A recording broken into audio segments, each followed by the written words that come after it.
nós escolhemos o tema sobre as últimas palavras, que na realidade seriam as últimas frases proferidas por Cristo na cruz do Calvário. Isso tomando o relato do evangelista Lucas. Nós sabemos que os evangelhos são maravilhosos. Quando juntamos os 4 evangelhos, nós chegamos a 7 frases que foram ali proferidas por Jesus Cristo na cruz do Calvário. No entanto, nós vamos trabalhar com as 3 últimas frases, segundo a narrativa do evangelista Lucas. Na semana passada, nós tratamos sobre a importância das palavras. Dissemos a vocês que as palavras são importantes, em primeiro lugar, porque as palavras ferem, e nós devemos ter muito cuidado com aquilo que nós dizemos. Existe um provérbio que diz que 3 coisas, elas jamais voltam. A primeira das coisas que não voltam é a seta quando lançada. Em segundo lugar, a oportunidade quando perdida. E em terceiro lugar, as palavras proferidas. Não há como recolhermos as palavras depois de nós dizermos, depois de nós falarmos. Daí a importância das nossas palavras, a que elas não sejam ofensivas, a que não sejam palavras de julgamento, que não sejam palavras de maldição, mas que com o abrir da nossa boca nós possamos abençoar. Vimos que as palavras também devem então ser muito bem pensadas. Não é à toa que Tiago nos diz, olha, esteja sempre pronto mais a ouvir do que a falar. Nós temos aquele velho ditado que diz que nós temos 2 ouvidos e uma só boca, exatamente porque devemos ouvir mais do que falarmos. Vimos também que as palavras são importantes porque ferem, portanto devem ser muito bem pensadas, e nós temos que ter consciência de que seremos responsabilizados por nossas palavras. Jesus Cristo diz em Mateus 12:37, por tuas palavras serás justificado e por tuas palavras serás condenado. E por último, vimos no domingo passado que as palavras definem na realidade do que o nosso coração está cheio. Em Lucas 6,45 está escrito que o homem bom, do bom tesouro do seu coração tira o bem, e o homem mau, do mau tesouro do seu coração tira o mal, porque da abundância do seu coração fala a boca. Que ao abrir de nossa boca, o que possa sair são palavras de bênção e de edificação. Como seria o seu último discurso? Hoje nós aqui no início da nossa reunião falamos para vocês de que Deus chamou para a eternidade, chamou para gozar da vida eterna juntamente com Ele, pastor Cícero Robério e o nosso pastor Josué Félix. Eles tiveram a oportunidade de, pela última vez em que tiveram consciência, proferirem palavras. Eu me recordo de um vídeo que chegou de pastor Josué e que foi compartilhado entre os pastores, quando ele estava naquela UTI, foi praticamente a última vez que ele pôde gravar um vídeo, e o que saiu da boca de pastor Josué foram palavras de bênção, agradecendo as orações, agradecendo a cada um que estava torcendo pela recuperação dele e pedindo que nós permanecêssemos firmes e constantes. Qual seria o seu último discurso se você soubesse que iria ser chamado também para a eternidade? Se hoje você fosse ser recolhido, qual seria as suas últimas palavras? Em Lucas 23, de 33 a 34, temos as últimas palavras de Jesus, segundo a narrativa do evangelista Lucas, e eu te convido a mais uma vez abrir a palavra de Deus comigo. Vemos e lemos o seguinte: quando chegaram ao lugar chamado a Caveira, ali o crucificaram, e aos malfeitores um à direita e outro à esquerda. E dizia Jesus: Pai, perdoa-lhes porque não sabem o que fazem. E repartindo as suas vestes, lançaram sortes. Essa foi a primeira frase do alto daquela cruz, no último discurso de Jesus proferida, num tempo de angústia, num momento de tamanha opressão, num momento de castigo físico, num momento de adversidade e angústia emocionais. Nós vemos Jesus, ao viver esse pior momento da sua vida, liberando uma palavra de perdão. E nós aprendemos o porquê nós devemos perdoar. Porque Deus nos dá o exemplo, porque Jesus nos dá o exemplo. Jesus Cristo, diante de pressão, Jesus Cristo, diante de adversidade e angústia, liberou uma palavra de perdão. Deus nos dá o exemplo, Jesus nos dá o exemplo. E eu dizia na semana passada que ele não foi incoerente, mas ele foi coerente com o seu discurso. Durante toda a sua vida, o que ele pregou e nos ensinou é que nós deveríamos também perdoar ao nosso próximo. Nós devemos perdoar, porque Deus sempre está pronto a perdoar. E não somente sempre está pronto a perdoar, mas ele afasta por completo de nós as nossas transgressões. Como o Oriente está distante do Ocidente, como é distante e grande a distância entre Oriente e Ocidente, é assim o tamanho da distância em que o Senhor afasta de nós as nossas transgressões. Mas nós muitas vezes não perdoamos, e vimos e aprendemos na semana passada que não perdoamos porque nós alimentamos em nosso coração muitas vezes o amargor, a amargura e o ressentimento. Devemos lidar com a amargura e o ressentimento. E mais uma vez te lembro que quando nós não perdoamos e alimentamos o ressentimento, é como se nós estivéssemos tomando veneno esperando que o outro morra. Quem morrerá somos nós. Quem vai morrer somos nós. Perdão, aprendemos que não é esquecer ou negar a ofensa. Não é fingir que nada aconteceu. Não é dizer, não, eu esqueci. Porque nós temos uma memória, nós temos uma consciência e nós não esquecemos, mas nós precisamos aprender a lidar com essas lembranças. Não fingir que perdoou para manter a aparência, mas permitir que o nosso próximo possa ter uma nova história de vida reescrita conosco. Sim, Jesus, diante dos últimos momentos de sua vida, proferiu um discurso de perdão. E qual é o passo para que nós possamos perdoar? Se você quiser ver a mensagem na íntegra, vá lá no nosso canal do YouTube. Lá nós temos separado sempre, a cada domingo, um recorte somente das mensagens. Nós aprendemos que os passos para o perdão é nós, em primeiro lugar, reconhecermos que perdoar é um ato de obediência. Como eu vos perdoei, vocês também devem nos perdoar. Não somente um ato de obediência, mas um ato de reciprocidade. E vimos que tem que ser um ato de sinceridade. Nós não podemos fingir que perdoamos, de forma alguma. É um ato de entrega e, por último, um ato de bondade.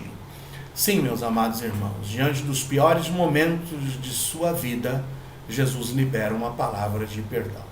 A primeira palavra, a primeira frase de Jesus na cruz do Calvário, segundo Lucas, é uma palavra de perdão.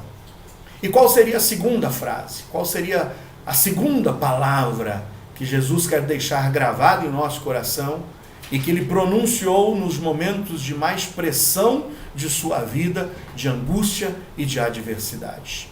Continuando a leitura, nós observamos a partir do versículo 35 o seguinte: o povo estava olhando, e também os príncipes zombavam dele, dizendo: aos outros salvou, salve-se a si mesmo, se este é o Cristo, o escolhido de Deus.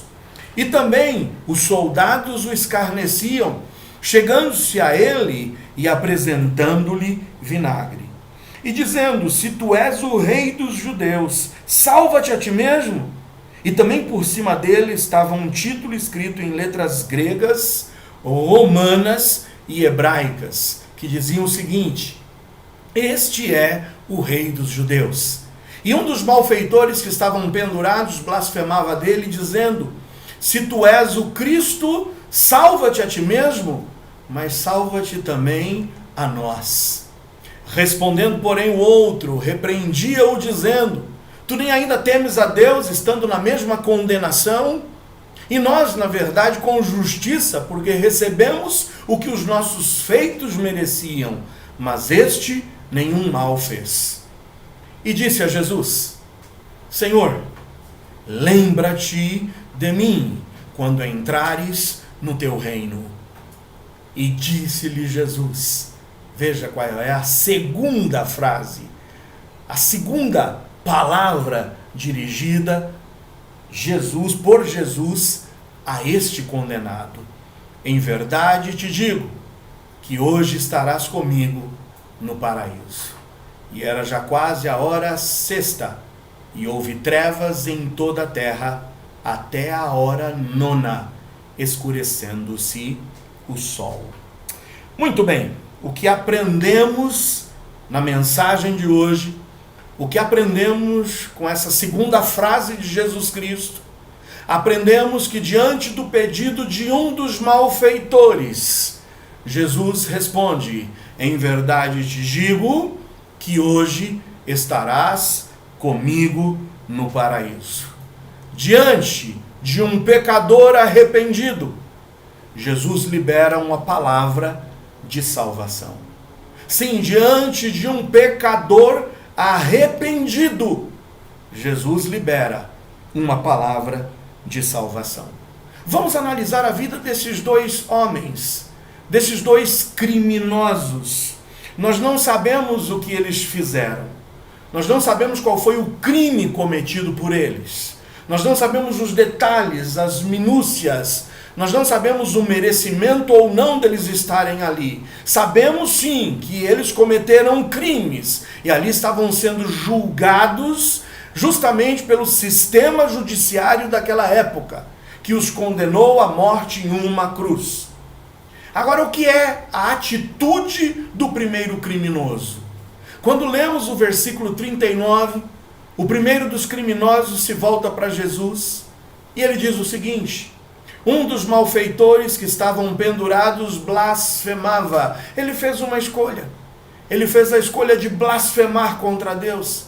Ele fez a escolha de xingar a Deus. Ele fez a escolha de humilhar a Jesus Cristo. E ele dizia o seguinte: se tu és o Cristo, salva-te a ti mesmo e a nós. Interessante. Ele queria uma prova de Jesus Cristo. E a prova é: salva-te a ti mesmo, mas leva a gente junto. Leva a gente junto.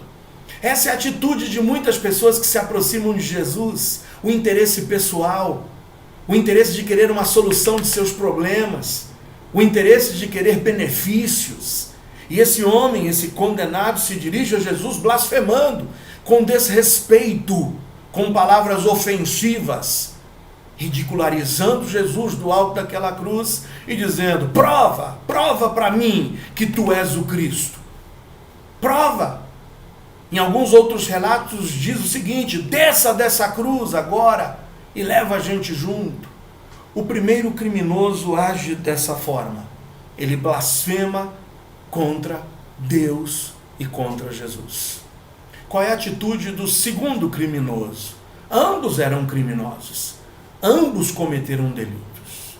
Só que o segundo clama por misericórdia. Ele se dirige a Jesus e diz: lembra-te de mim.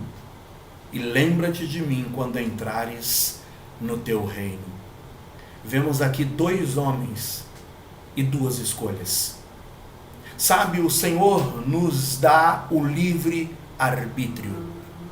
O Senhor dá a você e a mim a possibilidade de, no decorrer da nossa trajetória de vida, fazermos as nossas escolhas. Escolhermos qual é o caminho que vamos trilhar. Alguns hoje em dia escolhem duvidar de Deus. Alguns hoje se gabam de dizer que são agnósticos. Outros se gabam de dizer que são ateus.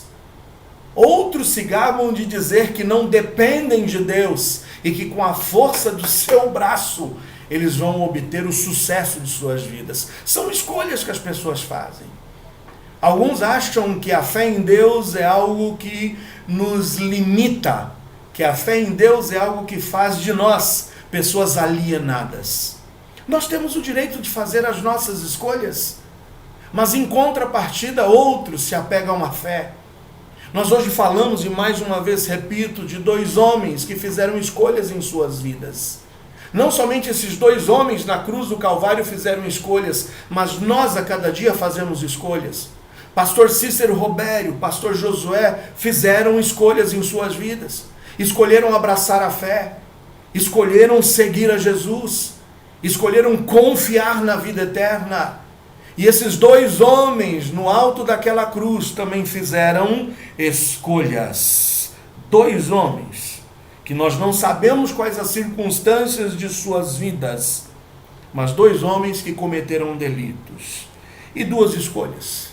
Um decide blasfemar, reclamar da vida, reclamar, quem sabe, das oportunidades, reclamar das circunstâncias, reclamar da miséria, reclamar, quem sabe, da sociedade se fazendo de vítima, reclamar e desejar para si algum benefício. O retrato desse primeiro criminoso é o retrato de muitas pessoas hoje, que reclamam das suas mazelas, reclamam dos seus problemas, reclamam das dificuldades enfrentadas, jogando a culpa em outros e querendo um benefício.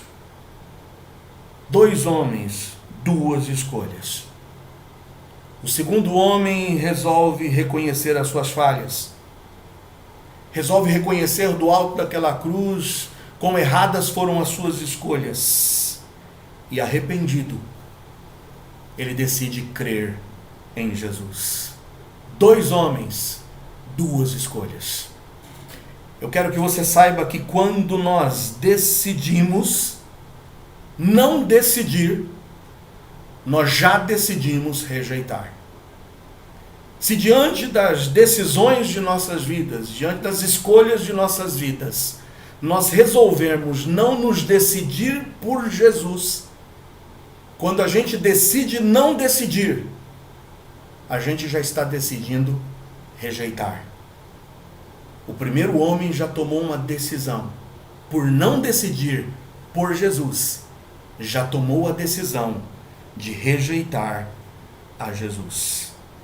Dois homens, duas escolhas, e que por suas escolhas alcançaram dois destinos opostos. Dois destinos totalmente diferentes.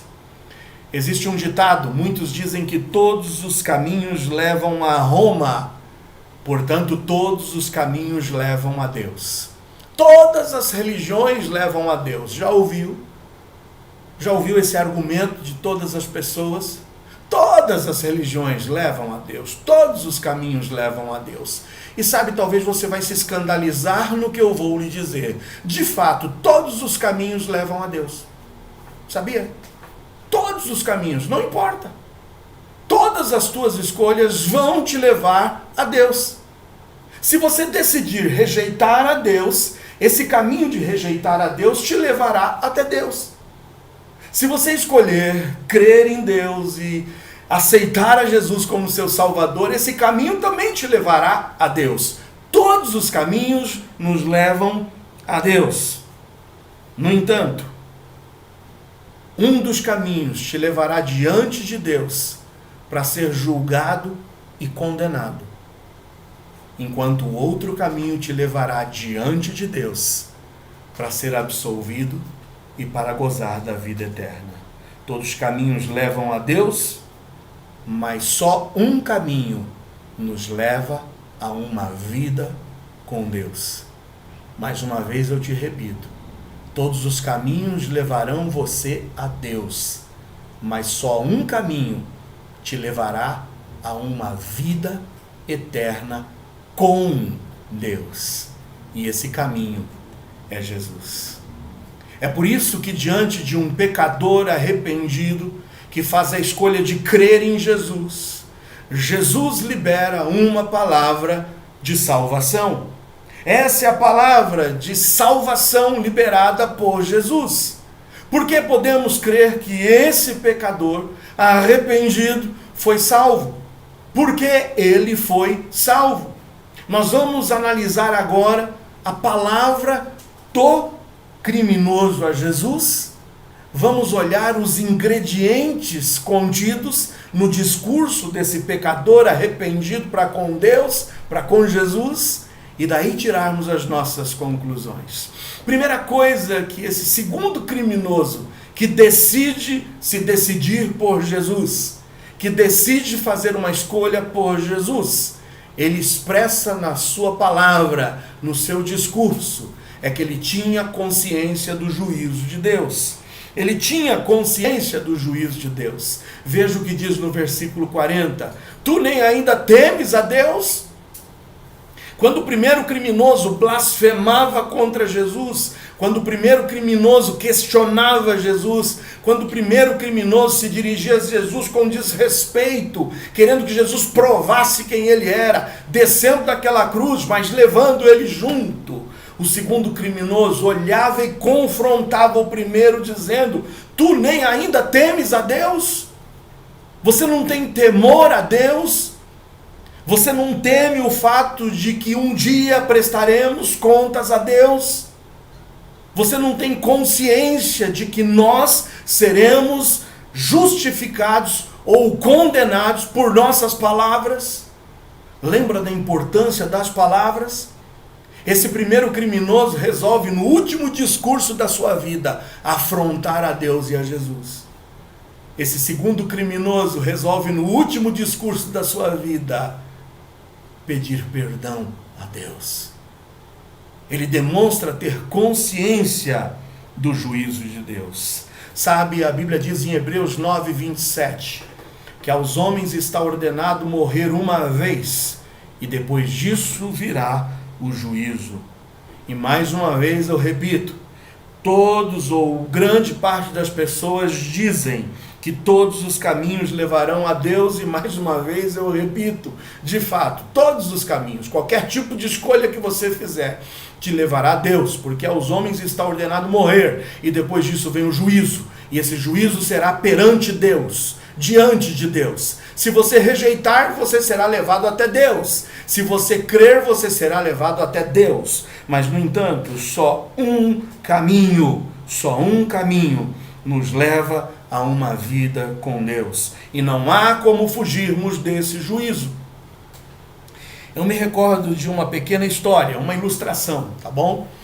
Essa pequena história diz que um homem, sabedor de que a morte poderia chegar para levá-lo naquele dia, ele ficou sabendo que a morte tinha avisado: olha, eu vou te buscar no dia tal, do mês tal, do ano tal. E chegou aquele dia. E ele falou: o que eu vou fazer agora? A morte está chegando para me levar. Já sei, eu vou ludibriar a morte. Eu vou enganá-la. Primeira coisa, eu não vou ficar aqui em casa. Ele foi para uma festa.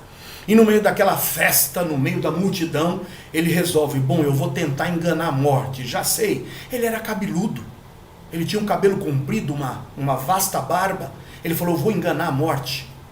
E ele, antes de ir para aquela festa, saindo da sua casa, ele passou lá no barbeiro e falou: passa a navalha zero, eu quero ficar igual o pastor Joel, passa zero, não quero cabelo nenhum, tira toda a minha barba. E ele foi para aquela festa, careca, sem barba, e lá ele estava dançando, lá estava aproveitando, e rebola para cá, rebola para lá, e festejando, e tomando todas, e falando: vou enganar a morte, duvido que ela me encontre aqui no meio dessa multidão, e eu vou continuar aproveitando a minha vida, até que dê meia-noite, e essa profecia da minha morte não se cumpra. E ele lá estava careca e sem barba, quando a morte chegou. E a morte começa a observar: ué, cadê? Ele não estava em casa? Será que ele foi para aquela festa? E a morte foi naquela festa. E vasculha de cá, vasculha de lá, procurando ali o cabeludo barbudo, e procura para cá e procura para lá. E a morte, que olha, ela não volta para casa de mãos vazias, ela chegou a uma conclusão: olha, eu, para não perder a minha viagem, hoje de qualquer jeito eu tenho que levar algum. Já que eu não encontrei o barbudo, cabeludo, eu vou levar aquele careca ali sem barba. É ele mesmo que eu vou escolher. E resumindo, o careca sem barba se foi. Sabe por quê? Porque não tem como a gente ludibriar ou enganar o juízo de Deus. Vai chegar a nossa hora. Vai chegar a tua hora. Cabeludo, barbudo, careca, sem barba, mas vai chegar a nossa hora. E não tem como fugirmos do juízo. Este segundo criminoso do alto daquela cruz tinha consciência do juízo de Deus. E repreende o outro dizendo: tu nem ainda temes a Deus? Mas não foi somente essa percepção do juízo de Deus nesse segundo criminoso. Mas também nós percebemos que além dele ter consciência do juízo de Deus, ele sabia que ele era merecedor do juízo. Ele tinha consciência de que por seus delitos, por sua vida torta, pelo crime cometido, ele era merecedor do juízo. Enquanto o primeiro criminoso desafiava, blasfemava, ofendia a Jesus, o segundo criminoso, sabendo que era merecedor do juízo, ele se volta ainda para aquele condenado e diz no versículo 41, nós, na verdade, com justiça, merecemos estar aqui nessa cruz, porque recebemos o que os nossos feitos mereciam. Esse segundo criminoso não somente tinha ciência do juízo de Deus, como ele tinha ciência de que ele seria merecedor desse juízo. Esse criminoso reconhecia que era um pecador. Esse criminoso reconhece que receberia o que era justo. Esse criminoso reconhece que o que era justo para ele era a condenação. Meus amados, não há como nós obtermos a salvação da parte de Deus e de Jesus Cristo sem que não reconheçamos que somos pecadores. A Bíblia diz em Romanos 3:23 que todos pecaram e porque pecaram, destituídos estão da glória de Deus. Em Romanos 6:23 está escrito que o salário do pecado é a morte. Enquanto nós não reconhecermos, não olharmos para dentro de nós e não reconhecermos os nossos pecados, não reconhecermos as nossas falhas, não reconhecermos as nossas limitações, jamais poderemos nos voltar para Jesus, desejosos de obter dele a salvação dos nossos pecados. Esse homem tinha coincidência. Não importa, meu amado, eu vou te dizer, não importa o tamanho dos seus pecados, não importa a qualidade ou a quantidade dos seus pecados, não importa se você acha que é um grande ou um pequeno pecador, não importa se você cometeu grandes ou pequenos crimes, a Bíblia diz que todos nós pecamos e o que nós merecemos é a destituição da glória de Deus e o que nós merecemos é a morte. Mas a Bíblia diz em Romanos 6:23 que Deus tem para nos oferecer, em contraponto à morte, o dom gratuito de Deus, que é a vida eterna, por intermédio de Jesus Cristo, o nosso Senhor. É por isso que a salvação exige o reconhecimento de que é pecador. E exige de nós o arrependimento e a consciência de que nada mais justo para nós é senão a condenação. Por melhor que você procure ser, por mais justo que você imagine poder ser, o que nós merecemos é a condenação de nossos pecados. Por isso que a Bíblia nos diz que aquele que confessa os seus pecados e os abandona e os deixa, esse alcança misericórdia. Mas aquele que encobre, aquele que nega os seus pecados, jamais prosperará. Provérbios 28:13. Sabe, esse segundo condenado não somente reconhecia e sabia que havia um juízo da parte de Deus, e não somente ele reconhecia que ele era merecedor desse juízo, como ele, olhando para Jesus, sabia e reconhecia que Cristo não tinha culpa alguma e que esse Jesus Cristo cravado naquela cruz era mais do que um mero homem. Olha o que a Bíblia nos diz no versículo de número 41. Este nenhum mal fez. Nós merecemos estar aqui. Nós merecemos essa condenação. Mas este Jesus, nenhum mal fez. Ele sabia que Cristo não tinha culpa. Ele sabia que Cristo era puro, perfeito, Filho de Deus, sem culpa, sem mácula, sem pecado. Ele reconhecia que Jesus Cristo não era um mero homem pecador como eles, mas ele sabia, este nenhum mal fez. Para sermos salvos, meus amados irmãos, para você que talvez está aí me escutando e que ainda não tomou a sua decisão real e sincera por Jesus Cristo, eu quero que você vá aqui percebendo o caminhar dessa mensagem, sabendo que nós temos escolhas a fazer nessa vida e essas escolhas determinarão qual é o nosso destino. Um destino certo e seguro para todo ser humano é um dia se encontrar com Deus. Agora depende esse encontro para onde vai nos levar, se para a condenação ou se para a absolvição. Se você escolher rejeitar a Deus, se você escolher não se decidir por Deus, você já está se decidindo por rejeitar a Ele. Você precisa saber que todos nós um dia nos depararemos diante do juízo de Deus. Em Romanos 14:12 está escrito que todos nós prestaremos contas a Deus. E sabe o que mais nós merecemos? A condenação, o juízo de Deus.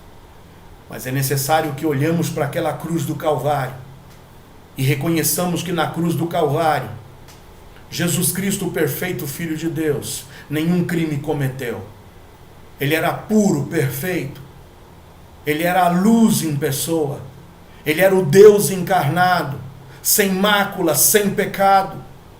Jamais, nem por pensamentos, nem tampouco por palavras ou ações, ele cometeu algum pecado. E esse criminoso reconhece, este Jesus nenhum mal fez. Ele é puro, perfeito, imaculado. A Bíblia nos diz, na segunda carta de Paulo aos Coríntios 5:21, que aquele que não conheceu o pecado, ele se fez pecado por nós, para que nele nós fôssemos feitos justiça de Deus. Sim, Jesus Cristo veio em carne. Jesus Cristo veio como homem, mas sem pecado. E sem pecado foi levado àquela cruz, para que por seu sacrifício ele pudesse pagar o preço dos nossos pecados, do teu pecado, do meu pecado. Cada chicotada nas costas de Jesus foram por nós.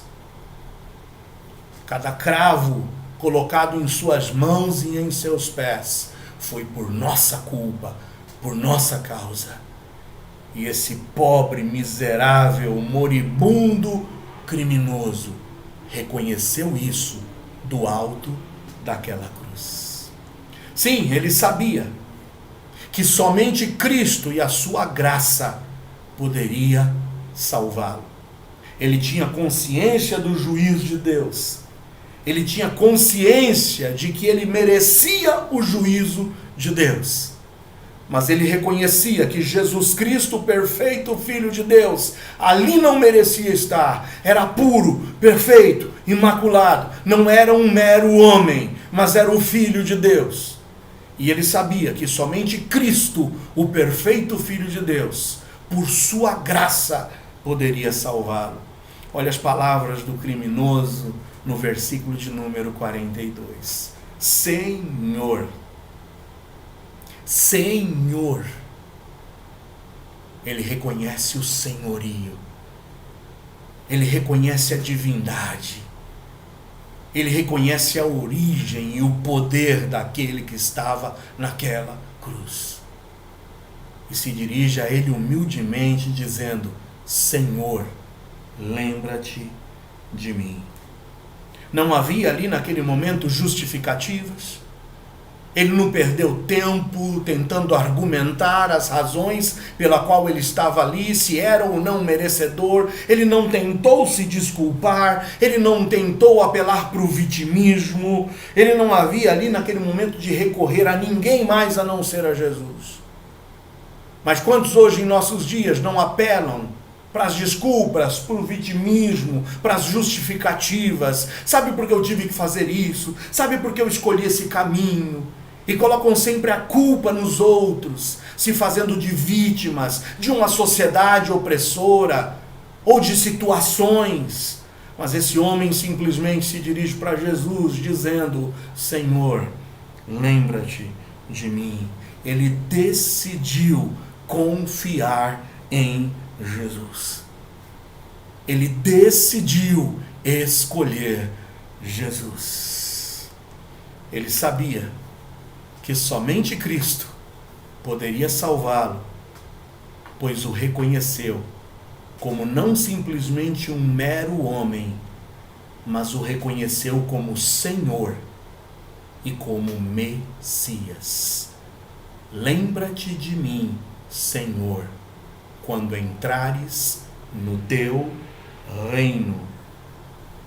Lembra de quando Jesus nasceu, no advento do nascimento de Jesus? Qual foi a grande mensagem dos anjos? Hoje, na cidade de Davi, vos nasceu o Salvador, que é Cristo, o Senhor. Vos nasceu o Salvador, o Messias. Vos nasceu o Rei. Vos nasceu aquele que reinará para todo o sempre. O Salvador de nossas vidas. O Salvador de nossas almas. Esse homem do alto da cruz reconhece, quando entrares no teu reino, ele o reconhece como Rei, ele o reconhece como Messias, ele o reconhece como Senhor. Ele se dispõe, ele se lança, ele se joga nos braços de Jesus. A sua confiança não estava em nenhum tipo de argumentação, mas a sua confiança estava em Cristo. Qual o resultado? Qual o resultado dessa tamanha fé desse homem? Reconhecendo o juízo de Deus, reconhecendo ser merecedor do juízo, reconhecendo que Cristo não era um mero homem, reconhecendo que Cristo era Senhor, reconhecendo que Cristo era o Messias. Qual o resultado? Diante do reconhecimento desse malfeitor, sabe o que Jesus diz? Em verdade te digo, versículo 43, que hoje estarás comigo no paraíso. Hoje estarás comigo no paraíso. Hoje. A salvação é real. Em verdade te digo, em verdade te digo. A Bíblia diz em João 14,6, disse-lhe Jesus, eu sou o caminho, a verdade e a vida. A salvação é algo real, a salvação é algo palpável, a salvação é pautada na verdade e na verdade de Cristo. Em verdade te digo, a nossa salvação em Cristo é real, é verdadeira, não é imaginária, ela é imediata. Em verdade te digo que hoje estarás comigo no paraíso. Hoje. A salvação é um ato. A salvação é um ato imediato. Não é para amanhã, não é para depois. A Bíblia nos diz em João 5,24, na verdade te digo, que quem ouve a minha palavra e crê naquele que me enviou, tem a vida eterna. Tem a vida eterna. Jamais entrará em condenação, porque passou da morte para a vida. A salvação é real, a salvação é imediata. A salvação não é processo evolutivo. A salvação é para hoje, é para já. É para ti hoje, meu amigo. É para nós. A salvação é um estado de consciência. Ela é real, verdadeira, é imediata. E a salvação é gozada em um estado de consciência. Em verdade, digo que hoje estarás. Estarás. Esse homem tinha certeza absoluta que em poucos instantes ambos estariam mortos. Jesus Cristo entregaria o seu espírito a Deus. Aquele homem também cessaria a sua vida, mas ele obtém de Jesus a certeza absoluta de que a salvação é real, de que a salvação é imediata e que a salvação seria gozada num estado de consciência. Hoje você estará. É o ato de estar. Você não vai para debaixo da terra ficar dormindo. A Bíblia não ensina aniquilamento de alma, a Bíblia não ensina sono de alma. Jesus não está dizendo você vai ficar dormindo até um dia futuro, mas diz hoje mesmo você estará. A salvação é um estado imediato de consciência. É por isso que eu afirmo com toda a certeza do meu coração. Hoje às 3h38 da manhã, 3h38 do domingo, do primeiro dia da semana, pastor Josué Félix, que confiou, fez a escolha de colocar a sua fé em Jesus, gozou dessa salvação verdadeira, imediata e em estado de consciência, está agora com Jesus nos céus. Essa é a fé inabalável que nós temos em Jesus. Essa é a fé que não morre. Essa é a fé de que todos os nossos entes queridos que morreram em Cristo já se depararam no momento da morte com um juízo. Todos os caminhos levam a Deus, mas só um leva para uma vida com Deus. E este malfeitor escolheu esse caminho. Hoje você vai estar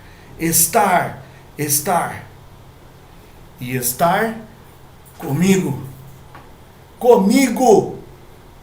A salvação é um relacionamento íntimo com Cristo. Não é que você vai estar em algum lugar provisório, não é que você vai estar em algum lugar intermediário, não é que você vai estar num purgatório, não é que você vai estar num local de purificação, mas você, meu amado, por reconhecer o juízo, por reconhecer que era merecedor, por olhar para mim aqui hoje e reconhecer que eu não sou um mero homem, mas sou o Salvador da tua alma, eu sou o Senhor, eu sou o Messias. Hoje mesmo, em verdade, eu te digo, você estará comigo. Salvação é um relacionamento pessoal com Cristo. Quem morre em Cristo estará automaticamente com Cristo. Quem morre em Cristo automaticamente está com Cristo. É um relacionamento com Cristo. A salvação é um estado de gozo eterno. Gozo eterno. Estarás comigo no paraíso. A salvação é garantida por Cristo. A Bíblia nos dá, uma pitadinha do que é esse paraíso. A Bíblia nos dá uma pitadinha do que é o gozo dessa salvação na presença de Cristo. Mas saiba que esse paraíso, que esse céu, onde os nossos entes queridos, onde pastor Cícero Robério, onde pastor Josué Félix estão agora, ainda é só uma pitadinha do que há de vir. A Bíblia nos fala da grande Jerusalém celestial, que do céu descerá ataviada como uma noiva que se prepara para o seu esposo. A Bíblia nos fala dos novos céus, a Bíblia nos fala da nova terra, a Bíblia nos fala daquele lugar maravilhoso, onde não haverá mais choro, nem pranto, nem dor, nem morte, onde não precisaríamos mais discutir se a vacina é da Coronavac, ou da Pfizer, ou da Johnson, porque lá não vai ter mais enfermidade. A Bíblia nos fala desse lugar maravilhoso, de gozo eterno, que nós teremos com Jesus, o nosso Senhor. A Bíblia fala dessa habitação dos salvos com Cristo. Mas eu não posso deixar de te falar que a Bíblia também fala da condenação eterna dos que vão sem Cristo. Ao mesmo tempo que há gozo inefável, ao mesmo tempo que há delícias mil a serem gozadas no céu, há um lugar de pranto, de morte, de trevas, de ranger de dentes, que é o inferno, que é a condenação para aqueles que decidiram não decidir. E que por decidirem não decidir, já decidiram por rejeitar. Quem crê em mim será salvo, mas quem não crê em mim já está condenado. Já está condenado. Diante disso, meus amados, Eu não sei você que me ouve, se já tomou a sua decisão pessoal, se já fez a sua decisão pessoal com Cristo. O que eu posso te dizer é que aos homens está ordenado morrer.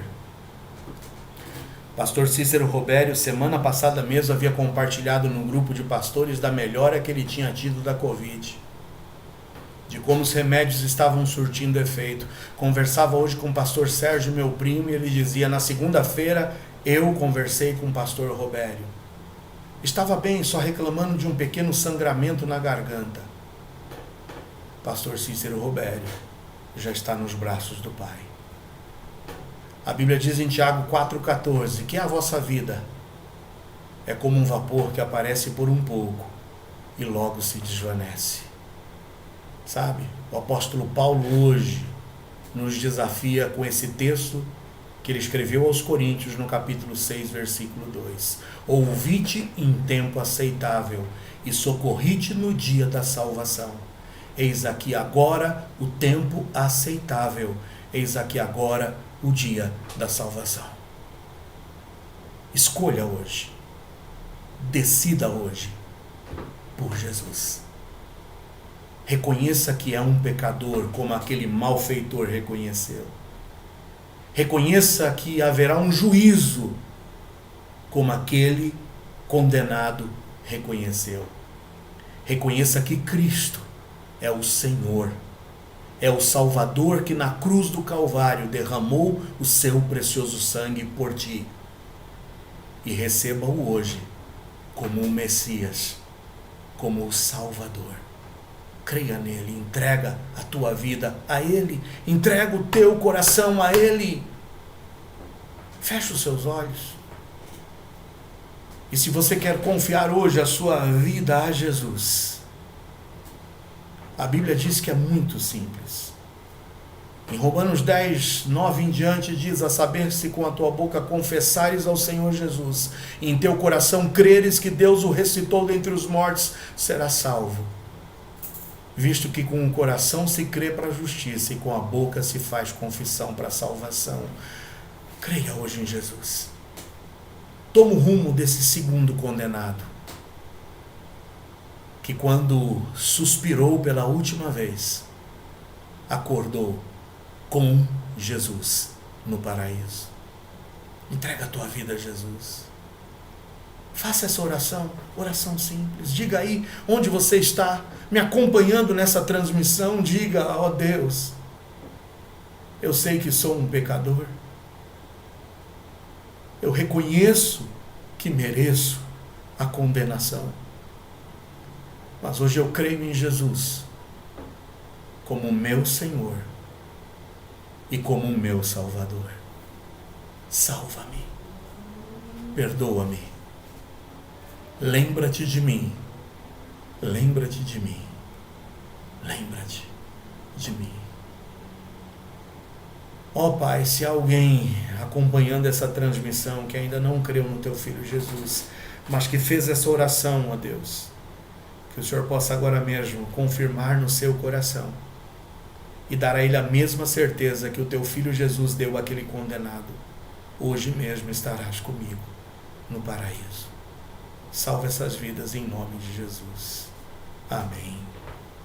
Se você tomou uma decisão, que tal escrever aí no chat? Manda uma mensagem pra gente, quem sabe aí nesse telefone nosso, ó, que está aqui embaixo.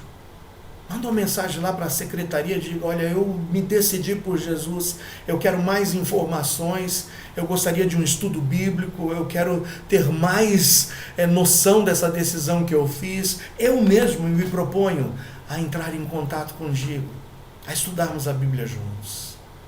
Escreve aí, não deixa passar esse tempo. Agora você, meu amado irmão em Cristo, saiba que Jesus Cristo, o perfeito Filho de Deus, no último discurso de sua vida, ele liberou do alto daquela cruz uma palavra de perdão, mas ele liberou do alto daquela cruz uma palavra de salvação. Páscoa é isso. Páscoa é perdão. Páscoa é salvação.